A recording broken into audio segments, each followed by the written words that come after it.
alors finalement, Tariq Ramadan, qu'on nous avait vendu comme le représentant des musulmans de France, alors que je le rappelle, il y a peut-être 6 millions de musulmans en France, et il n'y a pas que des chalgoumis, c'est-à-dire des anciens fichés S incultes retournés par le CRIF pour déshonorer les musulmans. Moi, personnellement, je dis non. Le conflit arabe, c'est un conflit politique. On est en France, on est là pour exporter cet amitié, c'est pas emporter les conflits des autres. Il y a aussi, comme mon ancien avocat, Lassène Drissi, des types qui ont fait des études supérieures. Il y en a beaucoup dans les prépas et notamment dans les études en mathématiques. Il y a plein de musulmans, comment dirais-je, qui ont accédé à la bourgeoisie lettrée et qui pourraient représenter très utilement les musulmans de France. Or, à l'époque, Sarkozy avait décidé, puisque c'est lui qui l'a mis en avant médiatiquement, avait choisi Tariq Ramadan, donc qui n'était absolument pas français, comme représentant des musulmans de France. Je peux en France, comme n'importe où dans le monde, avoir une critique de n'importe quel État sans être taxé d'antisémitisme.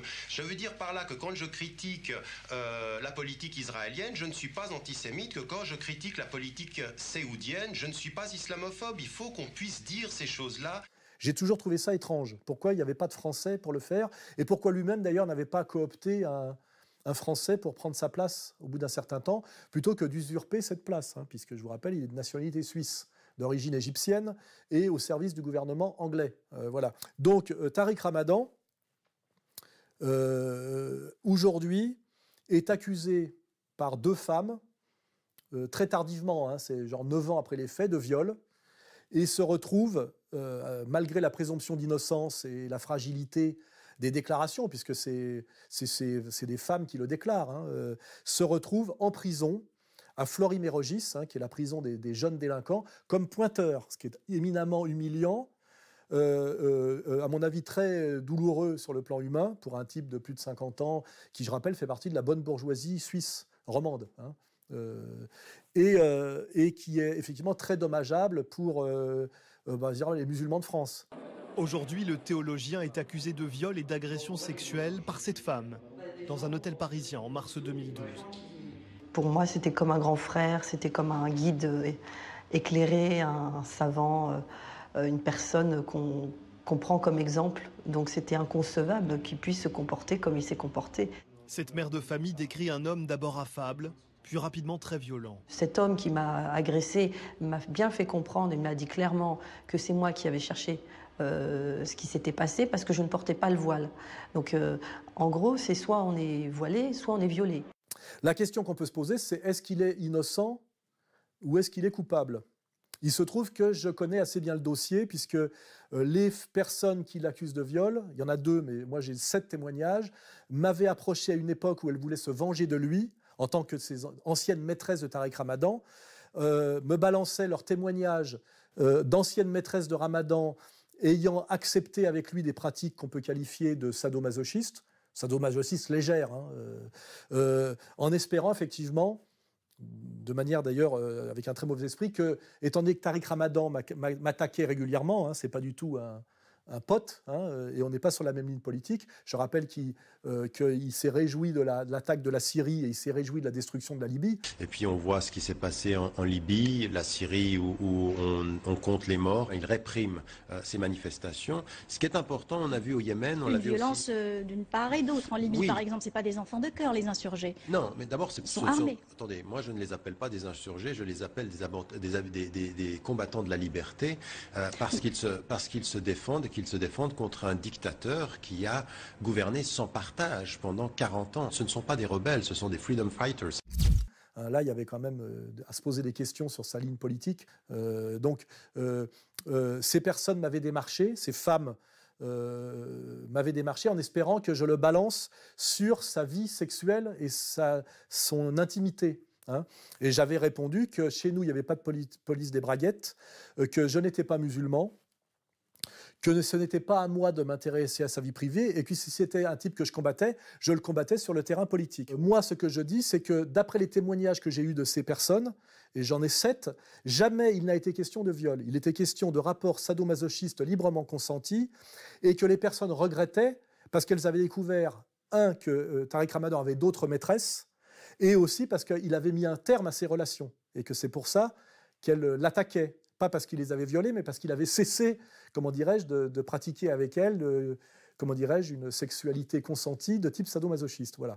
Alors après, autre volet, c'est qu'aujourd'hui, je découvre que Tariq Ramadan, qui n'est donc pas un violeur et qui ne devrait pas être en prison selon la loi française, prétend qu'il ne connaît pas ces personnes parce qu'il veut essayer de sauver coûte que coûte son image et son poste de prédicateur musulman et donc de bon musulman.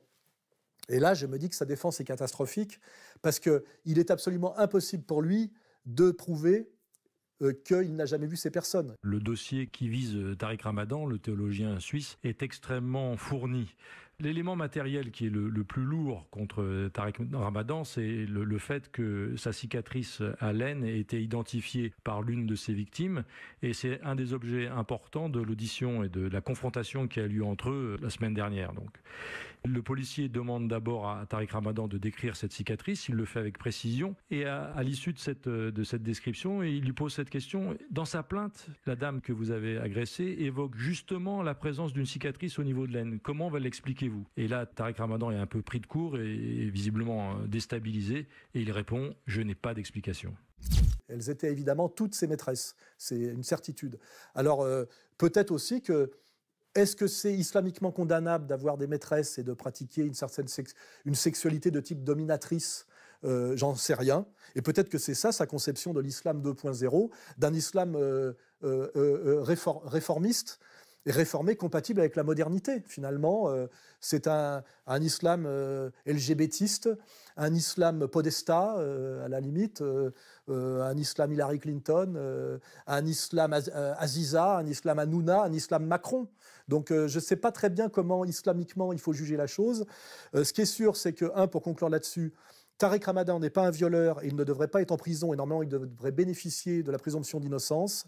Le dossier montre bien le deux poids deux mesures qui est pratiqué sur un musulman par rapport à un juif quand on pense comment Aziza a été réintégrée à LCP et quand on pense que les casseroles qu'ont d'autres prédateurs de la communauté de lumière intouchable et qui n'ont jamais de problème, car je rappelle que Tariq Ramadan n'est pas soupçonné à aucun moment, par exemple, de pédophilie, contrairement à, comment dirais-je, à Woody Allen, ou autres cinéastes de bien plus grand talent d'ailleurs, Polanski, parce que pour moi, Woody Allen, c'est vraiment une fausse valeur, mais qui, eux, sont accusés de viol et de pédophilie, et à qui on a remis, je crois, les Arzellettes, la Légion d'honneur, et qui sont chez eux en France, et chez eux au ministère de la Culture.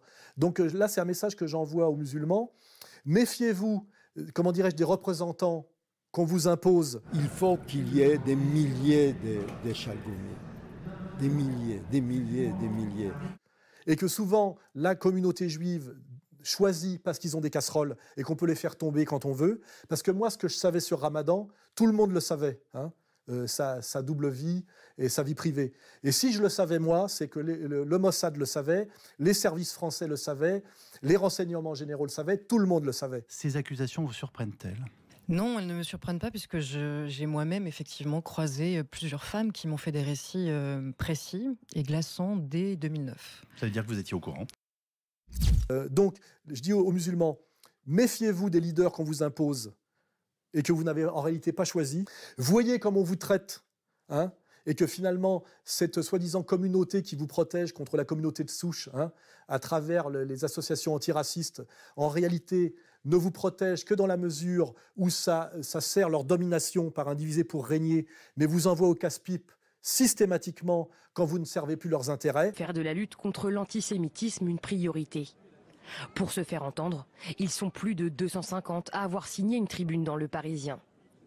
Politiques, artistes, intellectuels, des hommes et des femmes en colère. Il s'agit d'une épuration ethnique à bas bruit. Pourquoi ce silence ? Parce que la radicalisation islamiste est considérée exclusivement par une partie des élites françaises comme l'expression d'une révolte sociale. Puisque l'antisémitisme traditionnel, je dirais d'extrême droite, qui est incarné aujourd'hui plus ou moins par les mouvements autour d'Alain Soral, de Dieudonné, de l'extrême droite classique, est relativement actif encore sur les réseaux sociaux, mais celui qui passe à l'acte, qui agresse et qui assassine, qui a déjà assassiné plus d'une dizaine de juifs en France depuis 2003, c'est cet anti-judaïsme qui vient du monde musulman. C'est un anti-judaïsme qui est assez ancien et qui prend justement ses racines dans une culture religieuse et dans une histoire qui est assez particulière au monde musulman. Là, j'envoie le message aux gens du Pire et à Ouria Boutelja, car je fais remarquer que depuis que les sionistes qui nous dirigent ont réussi à convertir toutes les extrêmes droites européennes au sionisme, et y compris l'extrême droite française sous Marine Le Pen, qui finalement a renoué le pacte de l'extrême droite la plus traditionnelle, c'est-à-dire pro-sioniste et anti-prolétariat musulman.